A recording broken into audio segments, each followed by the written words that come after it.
आकाशवाणी भोपाल से प्रस्तुत हैं प्रादेशिक समाचार।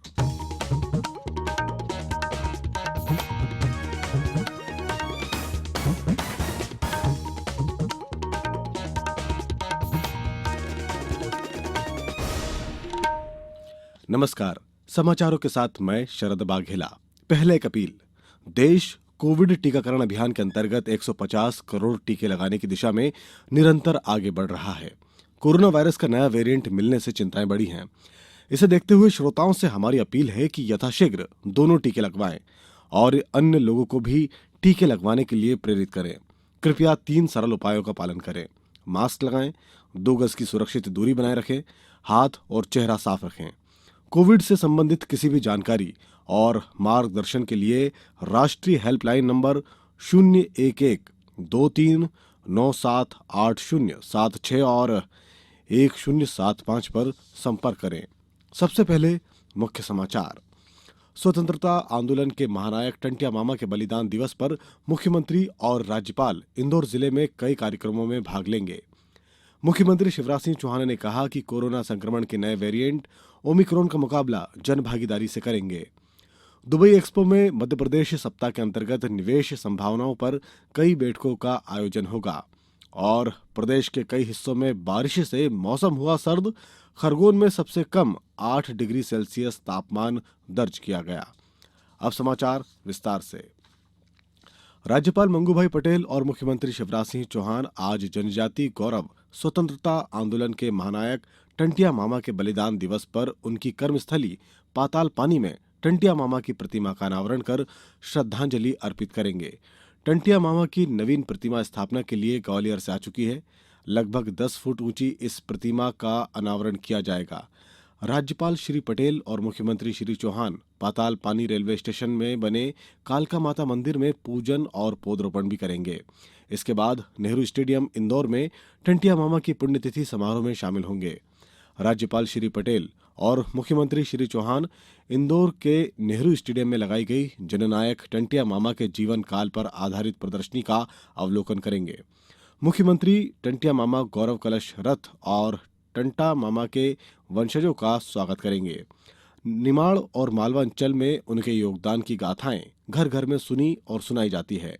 टंटिया मामा के बलिदान दिवस के पहले खंडवा जिले के बड़ोदहीर और रतलाम जिले से निकली 2 गौरव यात्राएं इंदौर में आज प्रवेश कर रही हैं, जिनका समागम धार में हो रहा है। ये यात्राएं सम्मिलित रूप से इंदौर में राजवाड़ा पहुंचकर सांस्कृतिक कार्यक्रम के साथ समाप्त होगी।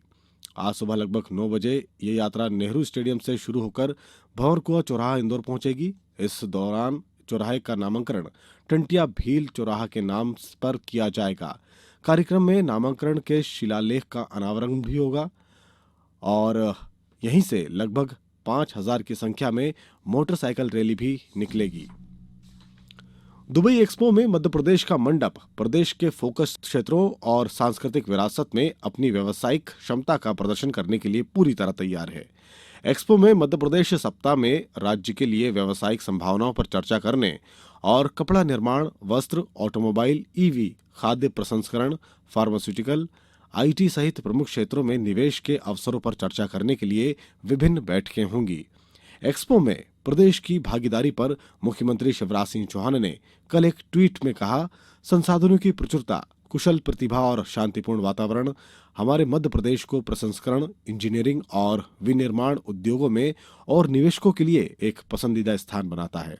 हम राज्य में वैश्विक औद्योगिक नेताओं के साथ साझेदारी करने के लिए तैयार हैं। मध्य प्रदेश मंडप का शुभारंभ करते हुए औद्योगिक नीति और निवेश संवर्धन मंत्री राजवर्धन सिंह दत्तीगांव ने कहा कि व्यापार करने में आसानी के मामले में राज्य को चौथा स्थान दिया गया है और हमारे क्षेत्र जैसे लॉजिस्टिक, पर्यटन, ऑटोमोबाइल, हाइड्रोजन ऊर्जा और टेक्सटाइल निवेश का एक बड़ा दायरा प्रदान करते हैं। मुख्यमंत्री शिवराज सिंह चौहान ने कहा कि कोरोना संक्रमण के नए वेरिएंट ओमिक्रॉन का सामना जन भागीदारी मॉडल के आधार पर किया जाएगा।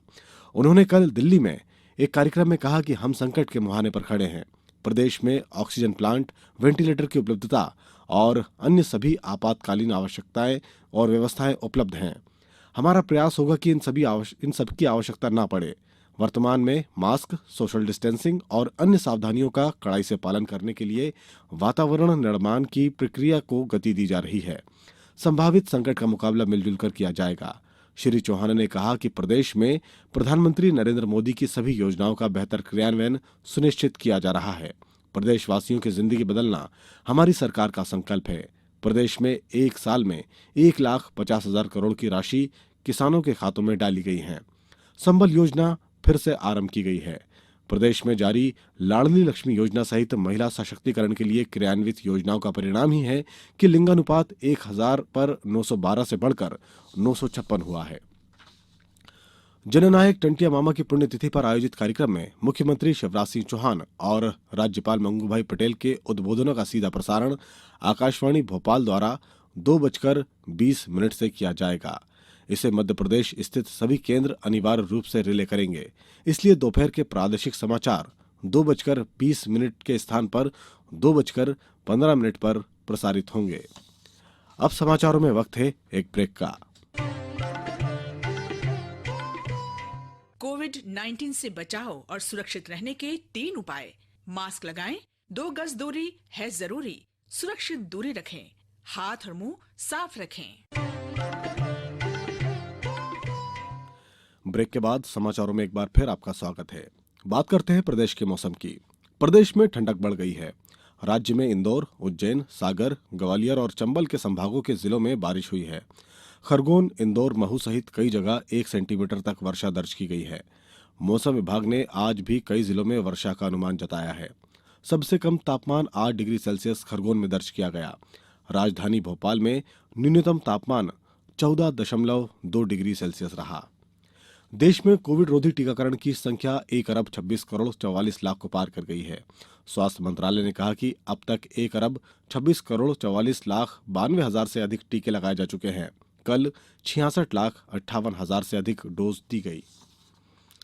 केंद्र सरकार ने देश भर में मार्च 2025 तक लगभग 10,500 जन औषधि केंद्र खोले जाने का लक्ष्य रखा है। लोकसभा में एक लिखित उत्तर में रसायन और उर्वरक मंत्री डॉक्टर मनसुख मांडविया ने बताया कि पिछले महीने की 28 तारीख तक देश में लगभग 8,533 केंद्र खोले जा चुके हैं। उन्होंने कहा कि प्रधानमंत्री भारतीय जन औषधि परियोजना के उत्पादों में 1,451 दवाइयां और शल्य चिकित्सा और अन्य सुविधा से संबंधित 240 वस्तुएं शामिल हैं। पुरुषों के जूनियर विश्व कप हॉकी टूर्नामेंट में कल रात भुवनेश्वर में एक सेमीफाइनल मैच में जर्मनी ने भारत को 4-2 से हरा दिया। दूसरे सेमीफाइनल में अर्जेंटीना ने फ्रांस को शूटआउट में हरा दिया। दोनों टीमें निर्धारित समय में कोई भी गोल नहीं कर पाई थीं। रविवार को फाइनल मुकाबले में जर्मनी और अर्जेंटीना आमने सामने होंगे। कांस्य पदक के लिए भारत का मुकाबला फ्रांस से होगा। सरकार ने कहा है कि महिला आरक्षण विधेयक को संसद में पेश करने से पहले सभी राजनीतिक दलों की सहमति बनाने की जरूरत है, क्योंकि ये संविधान में संशोधन का मामला है। कल लोकसभा में एक लिखित उत्तर में कानून और न्याय मंत्री किरेन रिजिजू ने कहा कि लैंगिक न्याय सरकार की प्रतिबद्धता है। अब कुछ समाचार संक्षेप में। नगरीय विकास और आवास मंत्री भूपेंद्र सिंह ने कल बताया कि सागर संभाग की पहली पुनर्घनित्वकरण योजना खुरी तहसील में लागू होगी। खंडवा जिले के विभिन्न टीकाकरण केंद्रों पर आज पहली और दूसरी डोज लगाई जाएगी।